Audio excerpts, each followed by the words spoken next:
I'm Dr. George Flynn, and you're watching In-Depth TV. And I was so fascinated the other day because I found someone, and we all see these graffiti things all over cities, wherever you live, whatever city you live in, whether it's California or Minnesota or Florida or Texas or Memphis or Arkansas, Tennessee, Mississippi, everywhere we see graffiti. And some of this is pretty good artwork.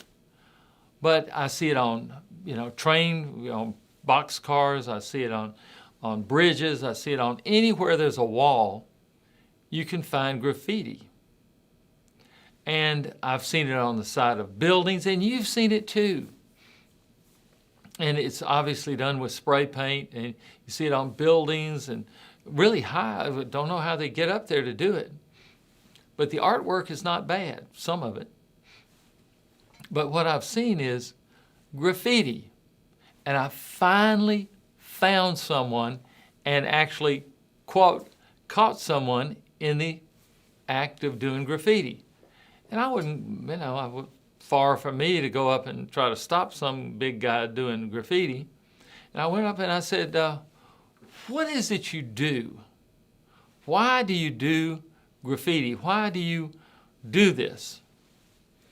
And he was very insightful and thought about it for a minute. And he said, well, I do it to change the world, to make my mark on the world, to make sure people knew I was here.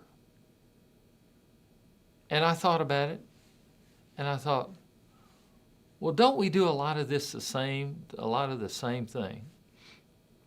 We put up statues. We have awards banquets.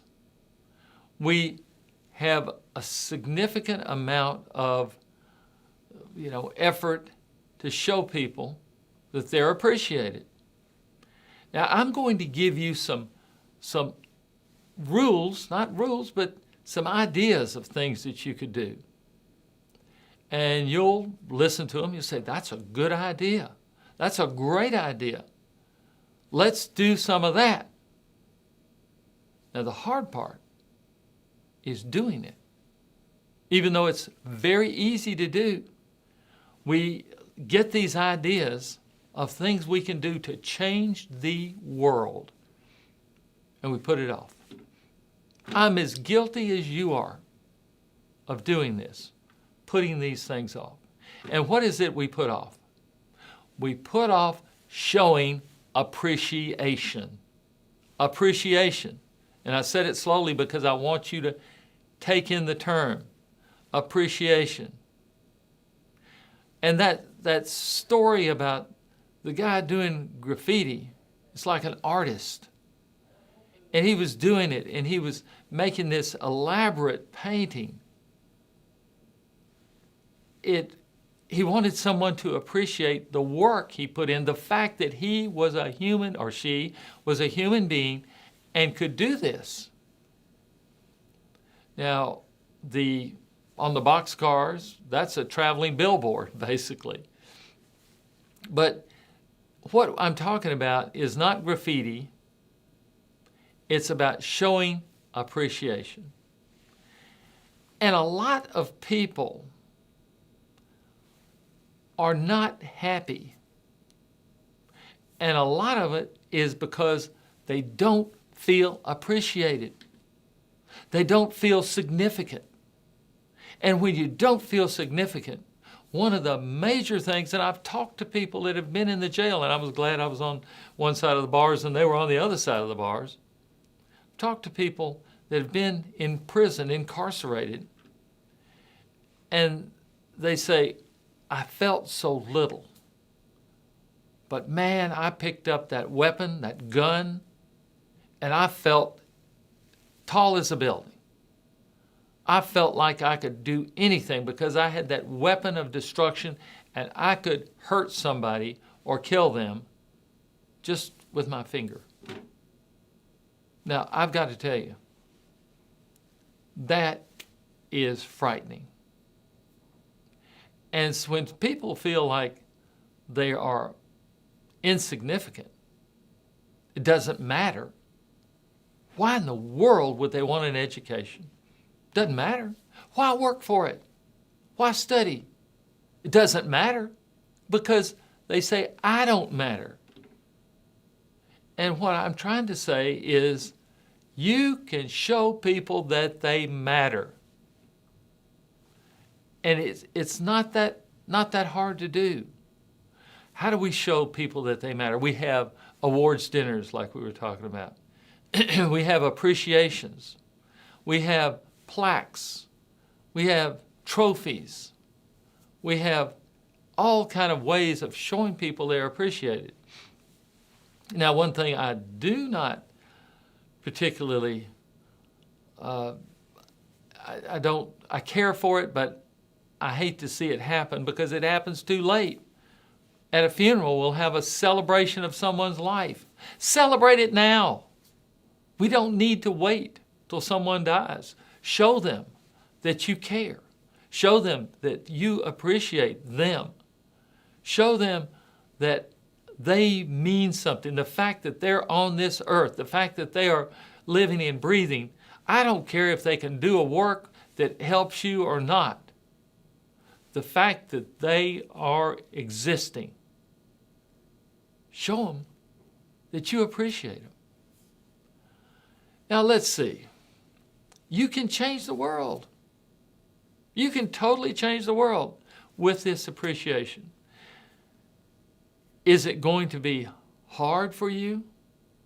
Well, no harder than writing a note, sending it to them, picking up the telephone, calling them. You know, most people carry their cell phones with them. Find out the numbers, or a text, or an email, or something to tell someone you appreciate them. That is a simple way for you to change the world. And I'm going to give you the secret here. This is the real secret. Who gets the most benefit? You do. It's just like, I don't know if you've ever taught a class or not, but the teacher gets more benefit from the class and learns more than the students do. Same with appreciation. You get more benefit than the person you're telling that you appreciate, or the group. What does it do for you? Now let's get it. What's in it for me? I understand. What happens is people will want to be around you. You'll be more popular. You will probably have more business, have more friends, have more people actually calling you up and telling you how much they appreciate you. How do we do it? The rules of appreciation, the general guidelines. They're not rules, they're guidelines. Because you can tell someone, if someone is thanking you, you can tell whether they're sincere or not. And the big, big difference is, I want you to be sincere. Be sincere. Do not fake appreciation. If you can't be sincere, don't do it. But if you want to change the world, do it with sincerity. And then you might say, well, how can I be sure that they know I'm sincere? It's not hard. What you need to do is have some concrete ideas or concrete things that you appreciate. You want to tell them who you appreciate. You want to tell them, you. And you might just say their name in there. You might say, hey, Ms. Smith, I really appreciate you. And if you leave it at that, it's better than nothing. But if you go the next step and add in a sentence or two more, it magnifies the appreciation effort by about 1,000. Just about 1,000. You can start off and just do, one. But if you want to magnify it in the next few seconds, here's the way you do it. You say, I appreciate you for your dedication, or for your ability, or for your effort. Just for what? What do you appreciate them for? And you can come up with it because you know the person, you know something about them. It may be something they did. They held the door for you. And you can remember that. So you don't do it right at the moment. You do it a little bit later. You say what they did. And when they did, I remember you. I was coming out of church. I had an armful of books or papers, and you held the door for me at the 11 o'clock service last week. Wow. Do you see what that's done? And it was just them holding the door. That's all. You telling them where it happened. You telling them when it happened. You tell them what happened and who did it. And the beauty of this is you've not only said you appreciate them, but you remember it. And the fact that someone is remembered and some good things that they did are remembered. Now, we all remember the bad things everybody does. And we emphasize, I remember the time that you ran a red light, or I remember the time that you... No, leave that off. Leave it off. You're going for the good, for the positive. Because if you go around looking for the negative, what do you usually find? More negative. If you go around looking for the good out of people, they tend to want to do more good things because you're looking for it. What happens to you? You all of a sudden become their hero because nobody else seems to want to appreciate it like this. Now, this is a good group to be in. And what you say, well, nobody's ever going to appreciate me for doing this. No, it won't happen. You say, I want to get some appreciation first, and then I'll start giving it back. Well, there's a story about that.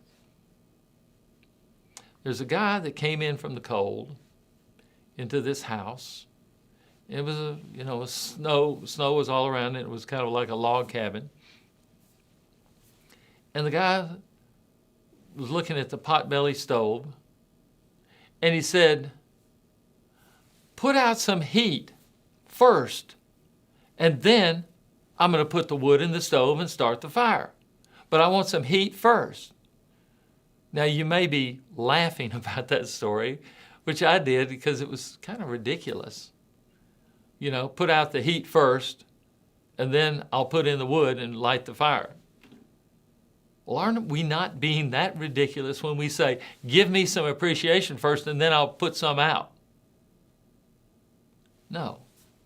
You put some out first, and you'll get it back.